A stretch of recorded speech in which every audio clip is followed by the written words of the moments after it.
Today we're going to talk about how the no contact rule will work based on your attachment style. All right, so there's two key components that we need to talk about here. The first is the no contact rule and what it is. Simply put, the no contact rule is a period of time where you're going to try to ignore your ex. Now, the intent here should be to outgrow them, and by doing that, you can actually have the added benefit of making them miss you. And the second factor we need to include here is attachment styles. What are they? Well, I think it's an important thing to look at the context, because a lot of times when you hear about attachment styles, you're referring to children and how they grow up. But there's also something that we can do with attachment styles that gives us insight into how we form romantic bonds with our partners. And that's what we're going to be focusing on here, not so much the kids thing. So overall, there's four main categories of attachment styles. There's secure attachment style, anxious attachment style, avoidant attachment style, and fearful attachment style. Now, if you want to learn what each one of those is, probably my best piece of advice is to hop over to our website and check out some of the big guides that we've done in the past over them. But the quick crash course version is basically a secure attachment is someone who, after a breakup, will have the fortitude to move on. They'll handle it properly. They're not going to beg for their ex back. They're just going to kind of move on. Not necessarily get over it. They'll allow themselves time to process their emotion, but they will have the fortitude to know that they'll be okay. Someone with an anxious attachment style is the exact polar opposite. They're going to be the ones that care way too much about relationships. They're going to be the ones that literally will beg for their exes back, call their ex's phone, show up at their ex's work. Oftentimes they get blocked because of how much they are. The avoidant attachment style is the exact opposite. After a breakup, they tend to retreat inwards. And the thinking here is typically they value their freedom so much that in a relationship, when they feel like they're not going to be free anymore or have that independence that they crave, they begin to push that person away. And then finally, fearful attachment style is one of the most rare types of occurrences. Someone who has a fearful attachment style will take the worst concepts from avoidance and anxious attachment styles and kind of combine them into one. Now, our findings on attachment styles in our clients is that most of our clients tend to have anxious attachment styles, while most of their exes tend to be avoidant. So I want to talk about the no contact rule in those terms. So the first thing I want to talk about with regards to the no contact rule and attachment styles is the time dilation that kind of exists. Now, I always think of time dilation as how you perceive time.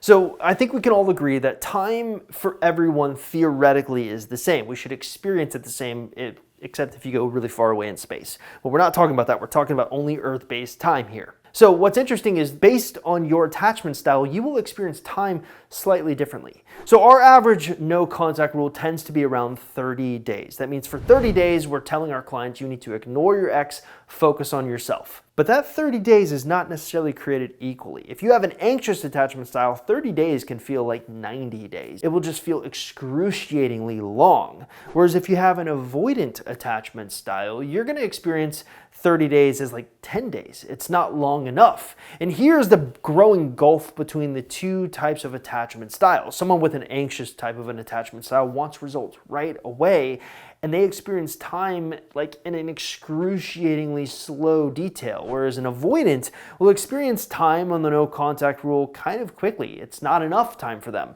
This is why typically it takes longer than you would expect to win an ex back. Hey there, real quick before we get you back to your video, if you haven't subscribed to our YouTube channel, well, please do that. It really does help. It helps keep our video editors paid. It helps us keep doing these high quality videos. And it's really 5 seconds out of your day to click one little button. So if you could please just click the subscribe button. No harm, no foul if you're not interested, but we figured we'd try. All right, let's get you back to your video. It also might give us some insight into why we're finding most exes don't reach out during the no contact rule. A recent poll in our private Facebook support group, which is basically a collection of individuals that have come through our program and successfully tried to get their ex back, has shown or suggested that 64% of people who are trying to use a no contact rule on their ex will not get a response from their ex during that period of no contact. Now, to psychoanalyze this, we are finding that most exes tend to be avoidant. So for them, an avoidant, 30 days is not that long. It's more like 10 days. It's kind of like a week, if you will. So this can also help explain why exes are not, specifically if they're avoidant, reaching out so much during the no contact rule. But that doesn't mean that it's not effective. It just means you need to reshift your paradigm to understand how your ex is viewing the no contact rule. One other really good thing about understanding the differences between anxious attachment styles and avoidant attachment styles is that it should be giving you insights into what you should be doing during the no contact rule. So we've kind of operated under the assumption so far in this video that most of our clients are going to be anxious. That means you watching this, who are learning how to get your ex back, have anxious type of tendencies, whereas your exes are probably going to have avoidant type of tendencies. This is not a one size fits all. There will be different sort of flip-flop attachment styles, but generally speaking, that's the average. So what we know about avoidant attachment styles is that they tend not to want to talk or have feelings of nostalgia with their ex until they feel like that ex has moved on and there's no chance of them sort of getting back together. At that point, they kind of relax and allow themselves to feel all of the nostalgic emotions that are required to win them back. So this insight gives you direct correlations to what you should be doing during your no contact rule. So when we say you need to be using the no contact rule to outgrow your ex, we're not just saying it because it sounds good. We're saying it because psychologically, if your ex has an avoidant attachment style, that's your best bet to help create the nostalgia within them. Now you have tools like social media and even the sort of grapevine of your friends that connect you to help parrot how much better you're doing after the breakup and how maybe you are moving on and why it may be such a good idea for you to go out and go on a few dates with new people. Because at that point, your ex kind of sits back and says, you know what? I think he or she is over it. I think I'm allowed to miss them now. And then when you talk to them with that frame of mind, they're a lot more responsive to the stuff that we want you to try out. Now let's talk about the right time to reach out to your ex. Generally speaking, what we're noticing is that there are two core issues that people exhibit when it comes to reaching out to an ex. The first one is, do you reach out immediately after your no contact rule?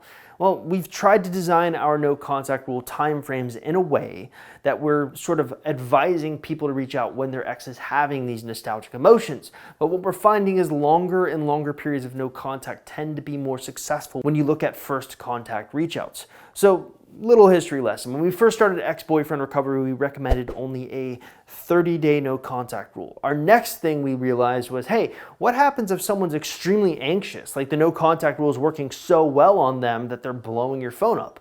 Well, that's when we came with the advent of a 21-day no contact rule, where you can kind of like shift your 30 days into a 21-day rule if it's supremely effective. But later research, now that we've been doing this for close to 10 years, has suggested we might have been wrong.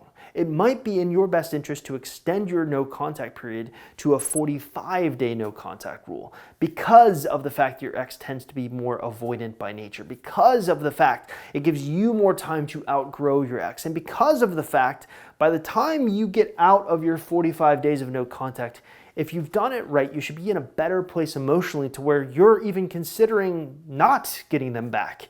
And that's the frame of mind we want you in when you do reach out to your ex. So, some of our more recent research is suggesting that longer periods of no contact tend to be better. And it all kind of comes down to attachment styles. Hey there, if you're interested in learning how to get your ex back, probably the best place for you to start is on our website, www.exboyfriendrecovery.com, and taking our Ex Recovery Chances quiz. It's a free, simple 2-minute quiz designed to basically tell you what kind of chance you have of getting your ex back. And all you gotta do if you're interested in taking this quiz right here, right now, is look in the description link below this YouTube video and click the link you see there. If you haven't already subscribed to our YouTube channel, if you could please do so, we would be incredibly grateful. All it takes is just to look below and click that little subscribe button. We got you taken care of. I'll see you next time.